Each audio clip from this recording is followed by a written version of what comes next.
legislators helping us with our lawsuit, short of the few that were here today?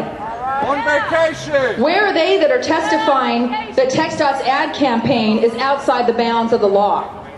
Where are they? I want to tell you a few things we found and discovered through our lawsuit. Evidence, we got more than 30,000 pages of documents we finally got out of TxDOT. Now notice, we did already file our open records request right away as soon as we found out about this ad campaign. Even before we were even thinking about litigation, we filed an open records request and we got, about one little banker's box full of documents. Now through our lawsuit, because it's being forced, TxDOT's being forced to hand over these documents to us by court order, we've now got rooms full of documents. That means they were withholding those documents from we the people without a lawsuit to force them to hand it over. This is the kind of lack of transparency that is just far too prevalent in government today, and that's one of the other reforms we're going to be working for in the next legislative session. Well, here's what we found. Through our lawsuit, we discovered that indeed TxDOT has been engaging in illegal lobbying.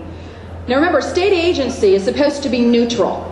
They are supposed to implement policy, not take sides on issues. That's not what they're supposed to be using our tax dollars to do. That's for the political realm, which is the legislature. They're the ones that answer to we the people, and they're the ones that are supposed to be setting policy, and the state agencies are supposed to implement that policy.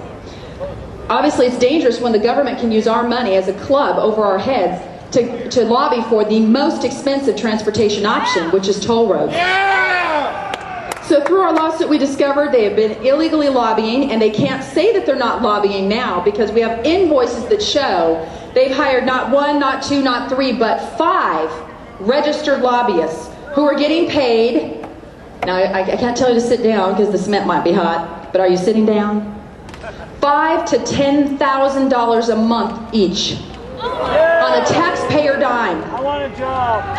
And guess what they've been busy doing? 4 of them have been up in Washington lobbying to relax toll legislation so that they can buy back existing interstates and slap tolls on them, and the biggest double and even triple tax scheme that has ever been known to government. I mean, this is outrageous. Then they've hired a state lobbyist. His name's Gary Bushell. He's a registered lobbyist with Alliance for I-69. That is the biggest group pushing the Trans-Texas Corridor 69 project in the state. And that's who our state government, with our taxpayer dollars, has hired to go lobby your elected officials in the path of the TTC 69. And I'm pretty sure, folks from Kendleton, that that's who's been filling Carolyn Jones, your mayor's ear full, is this lobbyist. They've been going up and down the route trying to get them to blow sunshine in your ears and tell you that this is a great means of economic development. Well, guess what? They'll tell those elected officials anything they want to get this thing through. And then guess what's going to happen when they come for your land? Oops, I'm sorry, Kendleton, you don't get your exit now. Now you're not going to get that economic development. You can be assured that TxDOT, you cannot take a word they say to the bank anymore. We've already shown this is an agency run amok, and they lie routinely, and don't let your elected officials fall for anything that comes out of the mouth of that agency until we get reform at TxDOT.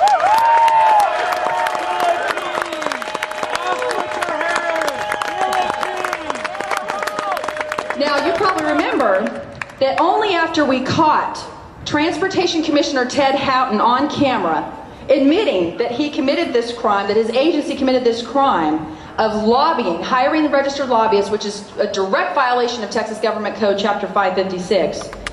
Only then did the Travis County District Attorney open an investigation of TxDOT's criminal activities.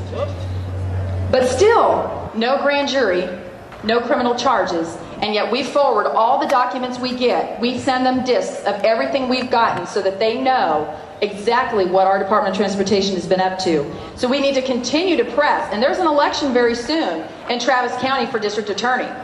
And I know that there's several of the candidates. If you want to talk to me about them afterwards, I'll put on my Toll Party hat, which is the Political Action Committee, and I can tell you about candidates.